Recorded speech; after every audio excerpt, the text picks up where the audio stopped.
And the problem with macroevolution and the atheistic viewpoint is they're trying to build everything from the bottom up with natural laws. And natural laws don't do that. Natural laws go to disorder, not order. How can I prove disorder cannot create order and intelligence? How can I prove that disorder cannot create order and intelligence?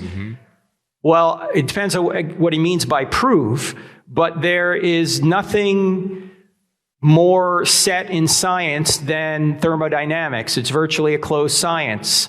The second law of thermodynamics says that things go to disorder, not order. And all scientists agree that ultimately this whole universe is going to go to disorder, that we're going to go to heat death. So forget about eternal life here unless God steps in and recreates everything. We're ultimately going to all go to heat death. You see, the second law of thermodynamics says things are going to disorder, meaning, for example, that nature will take a building and turn it into a pile of bricks, but nature will never take a pile of bricks and turn it into a building.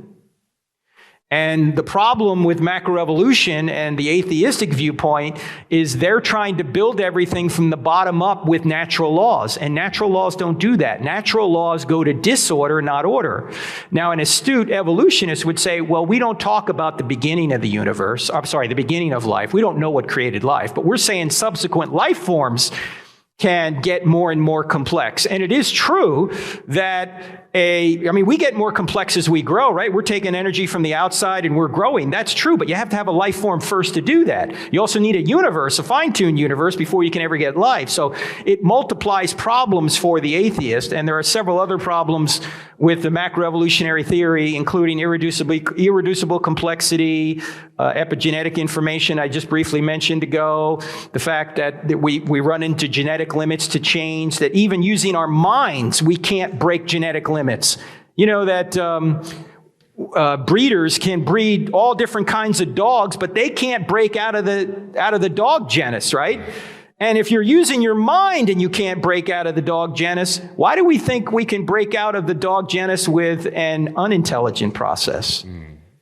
And last thing I'll say on this is that even if macroevolution were true, it wouldn't get rid of the need for God. Why? Because macroevolution explains one out of maybe 10 different things that need to be explained. You need to explain where the universe came from, why it's fine-tuned.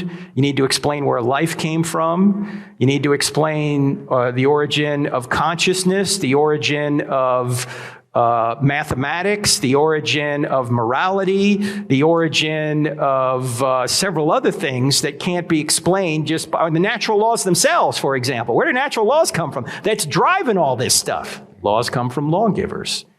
So even if the macroevolutionary worldview were true in the sense that they could figure out how subsequent life forms could come into existence, it wouldn't do anything to get rid of the need for God.